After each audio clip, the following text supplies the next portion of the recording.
When I was at the University of Florida going into my junior year, we were getting ready to play a rival, and I was in the training room, and I was getting stretched by one of our trainers, and I looked over and I saw some of my teammates putting eye blacks under their eyes, and so I started to think, you know, they're like putting their mom's name or their area code and different things like that, and so I started to think, you know, I wonder if I could put an eye black and grab a silver Sharpie and put something on there that could be encouraging or inspiring or, I don't know, uplift somebody.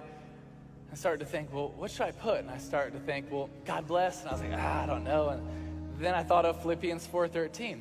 I can do all things through Christ who strengthens me. I was like, that's an awesome verse for a football player. That's what I'm going to go with. So I put Philippians 4:13 under my eyes, and we went out there and played. And honestly, it really wasn't a big deal. A couple local newspapers wrote about it, but it wasn't that big of a deal.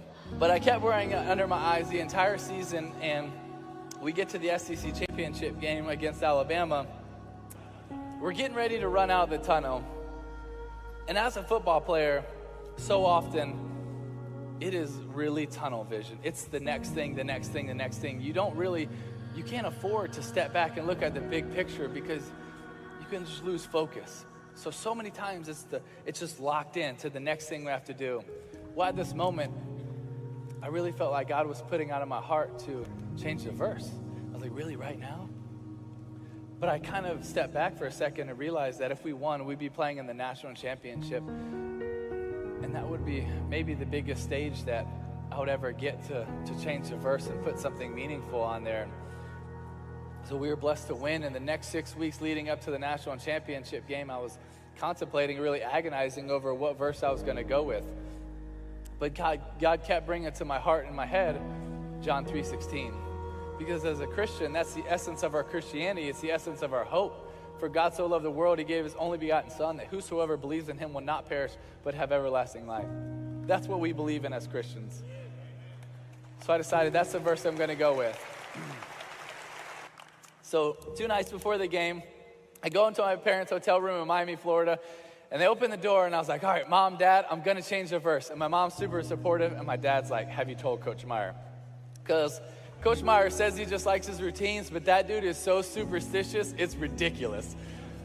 If we win with long socks, next week they're even longer. So it's just whatever is working, he's going to stick with it. So he was like, you really need to talk to him. So next day we have our walkthrough. After the walkthrough finishes, I was like, hey, Coach Meyer, can I talk to you? He's like, yeah.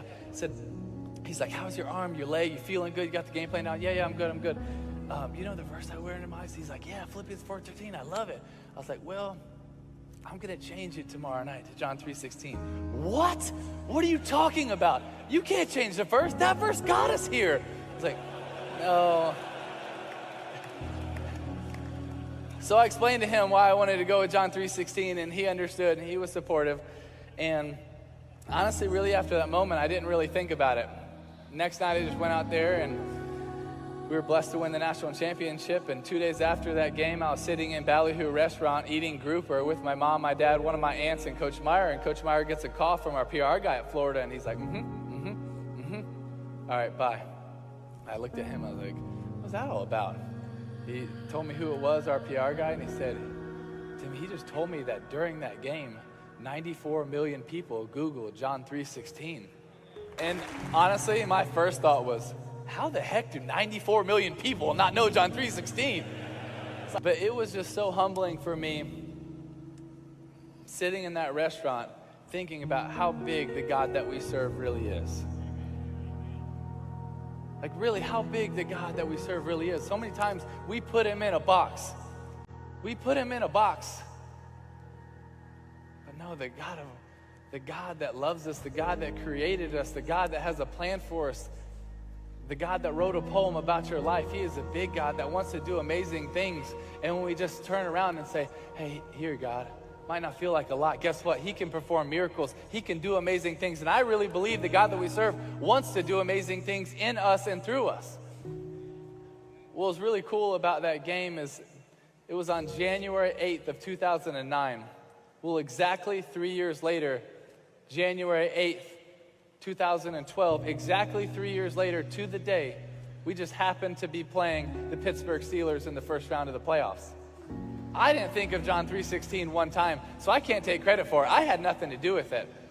I just went out there and tried to do anything I could to try to win a playoff game, and we were blessed to win this crazy game in overtime. And after the game, when we were done celebrating, I changed really quick, and I was going down the hall to do my press conference, and I was really looking forward to it because I love talking to the media.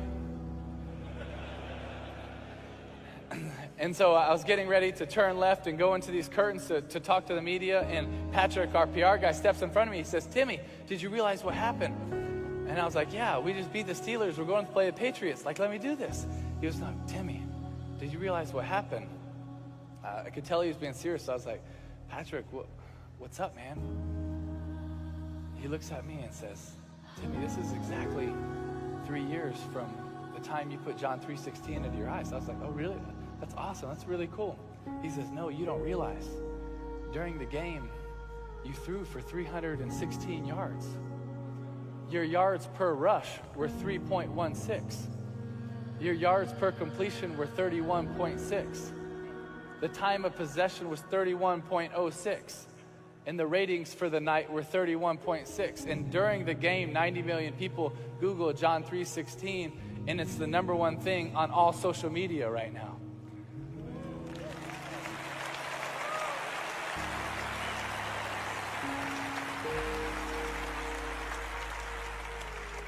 And I was just standing in that hallway thinking, "God, I didn't know that you were doing anything. Like, I thought that was like 3 years ago." But it's amazing how big the God is that we serve. He took something that did 3.5 years ago to make a decision, put Philippians 4:13, and then change it for one game. But I thought, hey, this is really cool. We impacted some people, but it's done. But no, God has an awesome plan. He has an awesome plan, and you might not even see what he's doing. You might not even know how he's working. But the amazing thing is when we step out and we show a little courage, we step out and we show a little boldness, what God can do with it in our lives, through our lives. But he's a big God. He's a big God, and he can perform miracles. He can perform miracles. I really believe that he wants to. You have to understand, the God of this universe loves you so much that he sent his son to die for you. If he loves you that much, is he not going to want to fight for you? Is he not going to want to fight with you? Is he not going to want to come through for you? Now, that doesn't mean that life is going to be easy. It's not. But it means that it's going to be worth it. It means that it's going to be worth it.